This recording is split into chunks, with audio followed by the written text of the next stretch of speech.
If she hadn't walked into my hospital room that day, I would have died not from the illness, but from the emptiness.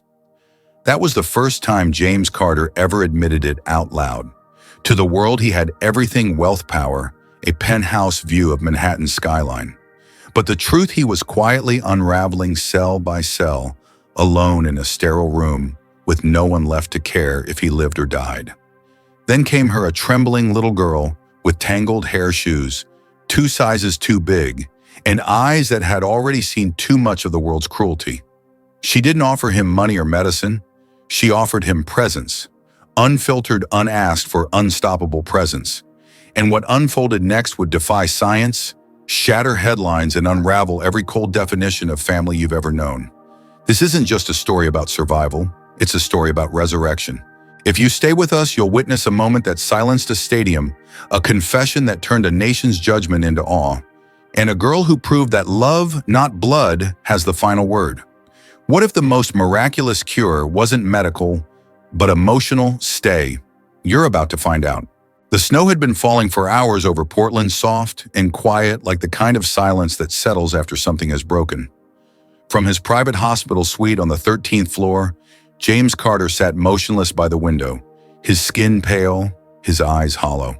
For a man who once owned luxury resorts across 4 continents, James now felt like the loneliest man in the world. The silence wasn't just in the room, it had seeped into his bones. He was dying slowly. A rare blood disorder had left him dependent on transfusions from a nearly extinct blood type. Each month it became harder to find a match. The last donor had been located 3 states away, and the next one no one knew. His wealth, which once opened every door, now bought him only more sterile walls and the fake concern of employees who dropped by to check in before heading to their next meeting. There was no family, no visitors, just the steady beep of the IV monitor and the suffocating weight of irrelevance. So when the little girl appeared at the doorway that Thursday afternoon, James thought she had wandered into the wrong room.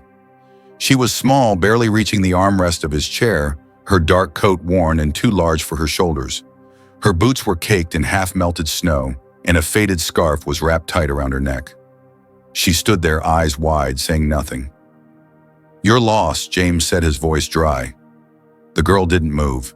Then very slowly she walked to the foot of his bed, opened her little hand, and placed a wildflower, half wilted and wrapped in tissue, on his tray. "That's from the park," she said softly. "It looked lonely, like you." James blinked. He wanted to tell her to leave, but something in the way she stood there, like she wasn't afraid of him or his machines or the awkwardness of silence, stopped him. She didn't ask for money, didn't fidget, just smiled faintly, then turned and walked out. The next day she returned, with a tiny, unevenly baked cookie. Then again the next day, with a drawing of a stick figure in a hospital bed and another one beside it labeled, "Me and You, Lily Bennett." That was her name. 8 years old. She'd been coming to the hospital for months while her little brother was being treated for a lung infection. He had recovered. But Lily kept coming back, not for her brother, but for James. "I think you need someone more than he does now," she said once, chewing on a lollipop she had saved from lunch. James didn't know what to make of her. Part of him was annoyed. Another part, a buried part he hadn't felt in years, was grateful. He didn't know what kindness without agenda felt like anymore. Then came the night everything changed. James had just finished a transfusion when the crash hit. Dizziness, blurry vision. His blood sugar had plummeted. His nurse had gone for dinner. The bodyguard, who usually stood outside the door, off running an errand. His body slumped, breath, shallow arms, too weak to move. He was going under. That's when Lily walked in. She froze for a second, then bolted, out into the snow, across the icy street, into the corner pharmacy. The clerk would later say the little girl had shoved a jacket across the counter and begged, "Please, just give me the juice, he's gonna die." She came back soaked, shivering, holding a bottle of orange juice, like it was holy water. She couldn't lift him, so she dripped it into his mouth, slowly, drop by drop, whispering, "Come on, please don't go." When James opened his eyes, the first thing he saw was her curled beside his bed, barefoot, coatless, and fast asleep. He looked down at the half-empty bottle in her hand. Then he saw the rag she'd used to wipe his forehead, now crusted and damp. And then he saw the blue of her lips. He cried. For the first time since his wife had died. For the first time since his body had started betraying him. Because in that moment, James Carter wasn't a billionaire, or a sick man, or a hospital number. He was someone who had been saved not by science or money, but by a child who had nothing. The next morning, he asked the nurse where Lily lived. Somewhere in the East End, I think. The Bennett kids are always at the shelter. James got dressed for the first time in days. He followed the directions to a rundown neighborhood near the train tracks. The building was barely standing, more plywood than brick. But the moment he walked in, he heard laughter. Children's laughter. Lily was there, crouched over a rusted stove, helping her 3 younger siblings, Noah, Emma, and Lucas, eat soup from cracked bowls. The place was spotless. Their clothes were patched but clean. Blankets hung over the windows to block the cold. Lily stirred the pot, then pulled Lucas onto her lap when he started to cry. She didn't see James at first, but when she did, her face lit up, not in surprise, but as if she'd been expecting him. He looked around and asked, "Is there no one else here?" No adult. Lily nodded toward the back room. "Mom left a while ago, said she'd come back, but..." She didn't finish. That night, James couldn't sleep. The image of her giving up her coat, risking frostbite, and still managing to smile, it haunted him. He had money, but what did it matter if it couldn't be used to protect someone like her? For the first time in years, he felt clarity. He called his lawyer at 2 a.m. "Start the paperwork," he said. "I want to adopt 4 kids. Who you'll understand soon." And thus began something James Carter had never expected: fatherhood. But he wasn't rescuing them. They had rescued him. Thank you for being patient while we told this chapter of the story. What would you have done if you were in James's place? Would you have followed that little girl home?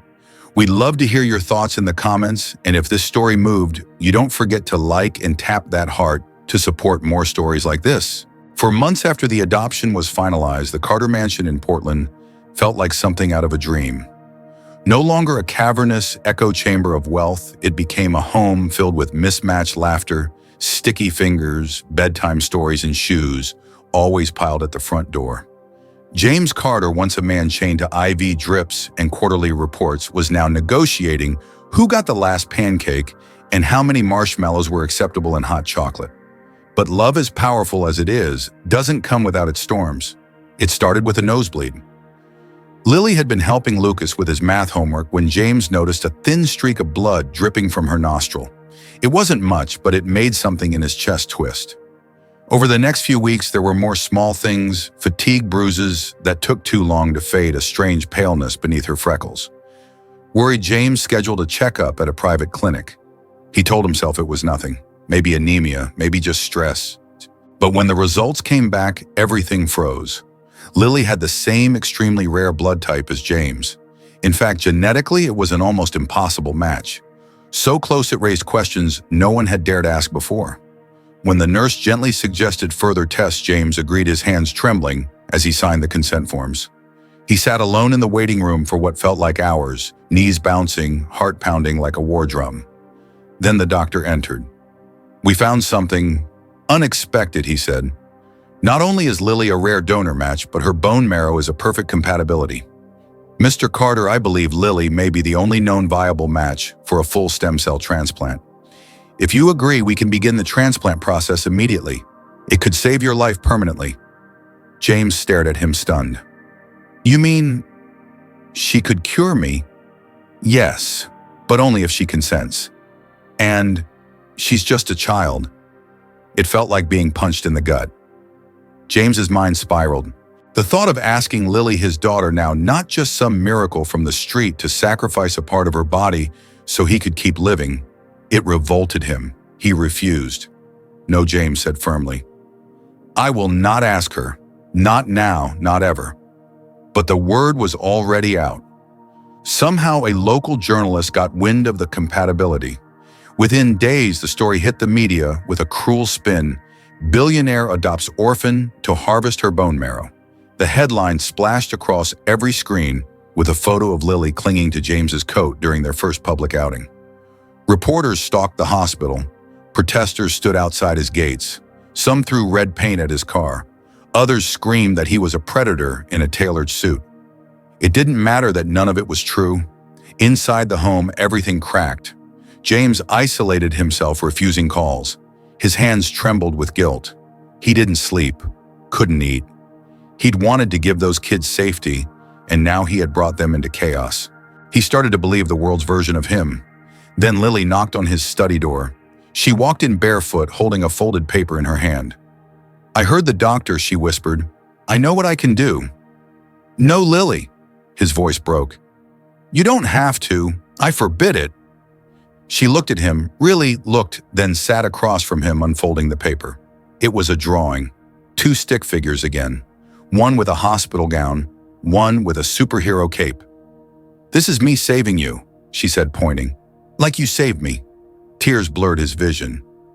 "I'm not afraid," she said. "I want to do it, because you didn't save me for what I could give you. You saved me because you love me, and I love you back." James collapsed forward, pulling her into his arms, sobbing harder than he ever had. The surgery was scheduled. Doctors from all over the country reviewed the protocols to ensure Lily's safety. The best pediatric anesthesiologists, the finest bone marrow specialists. James stayed awake every night, pacing, praying he hadn't made the wrong choice, even though it was Lily's. The day of the transplant, the hospital was under full media lockdown. James kissed Lily's forehead before she was wheeled away. "If I could take your place," he whispered, "I would, every single time." And then he waited. 6 hours passed. 7. 8. When the door finally opened, the surgeon smiled. "It worked. She's recovering beautifully. And you, Mr. Carter, you're going to live." James didn't speak. He couldn't. He simply sank to his knees in the hallway, hands over his face, finally letting go of the weight he'd carried for years. But even then, the storm wasn't over. A week later, an article ran in the Oregon Times with a brutal headline, "Father Risks Child's Health to Save Himself." They called him a manipulator, said Lily had been brainwashed, so James held a press conference. But just as he stood up to speak, Lily tugged his hand and whispered, "Can I say something first?" He nodded. She stepped to the mic, voice shaking, but eyes fierce. "Everyone says I did this because he made me. But that's not true. I did it because I love my dad. I didn't give him bone marrow. I gave him a future, and he gave me a life." The room fell silent. Then applause, slow at first, then rising like thunder. James stepped back, looking at her, his daughter, no, his hero. And for the first time in his entire life, he felt whole. Thank you for staying with us through this powerful chapter. If you were in Lily's shoes, would you have made the same choice for someone you loved? We'd love to hear your thoughts, so please leave a comment. And if this story moved you, don't forget to tap that heart and like the video. In the months that followed the surgery, the world slowly shifted back into focus for James Carter and the 4 children who now called his house home. The media storm calmed. The public opinion, once sharp and cruel, softened with time. Lily's brave speech had changed everything. People no longer saw James as a manipulative billionaire. They saw him as a father. Flawed, yes, but real. And in the stillness that followed the storm, healing began. James sold off the majority of his hotel shares. For the first time in his life, he didn't care about board meetings, quarterly earnings, or Forbes lists. His mornings were now filled with cereal spills and mismatched socks. He learned how to braid Sophia's hair before school, how to listen when Mateo couldn't fall asleep, how to help Lucas tie his first necktie before a piano recital. And most of all, he learned how to let Lily lead, not just with intelligence, but with heart.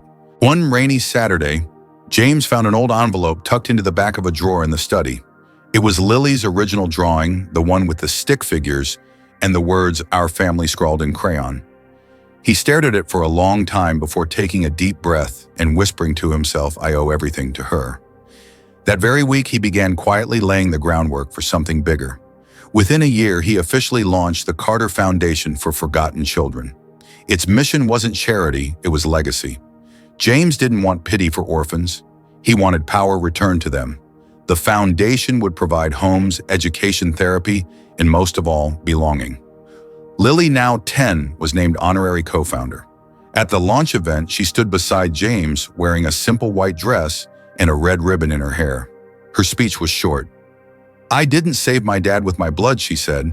"I saved him by loving him, and he saved me by seeing me. So now we want to see more kids." and help the world love them back. There wasn't a dry eye in the room. Over the next 5 years, the Carter Foundation built group homes in over a dozen cities across the US and Europe. James personally adopted 2 more children. Lily blossomed into a fierce advocate, traveling with her dad to speak at conferences, writing opinion pieces, even launching a nationwide campaign titled Rare But Real, urging people to get tested for rare blood types and join bone marrow registries. What had once been a whisper of survival had become a roar of purpose. But perhaps the most moving moment of all came at a small, intimate ceremony held in their backyard on a summer evening. It was the 10-year anniversary of the day James first met Lily in the hospital, cold trembling offering him orange juice with shaking hands. Now she stood tall and radiant beside him, ready to start her first year of medical school. "I never thought I'd live to see this day," James said, raising a glass of lemonade. "But even if I hadn't, I would have left this world knowing I got to be someone's dad. That alone would have been enough." Lily stepped forward and wrapped her arms around him. "You didn't just live, Dad.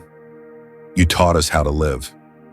That night, under the string lights and soft laughter, a new plaque was unveiled on the garden wall. It read, "The House That Love Built." Years from now, strangers would read it and wonder what kind of story it told.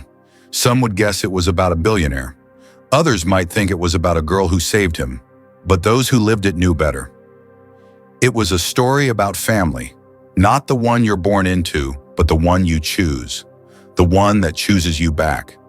So maybe the miracle wasn't in the blood. Maybe it was in the small hands that held his when no one else did, in the courage of a little girl who faced the world with nothing but love, and in the heart of a man who finally learned that strength wasn't power, it was tenderness. A story that reminds us, sometimes we aren't saved by medicine or miracles, but by each other. Now, I'd love to hear your thoughts. If you had the power to give someone a second chance, not with money but with love, would you take it? Do you believe family has to be blood, or is love the stronger bond? What do you think of this story? If it moved you, please comment.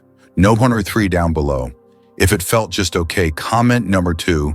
And if you feel it could have been better, leave number 1. We appreciate every honest opinion. Tell us where in the world you're watching from. We'd love to know how far this story has traveled. And if this story touched your heart, please tap that heart and share it so someone else might believe in second chances too.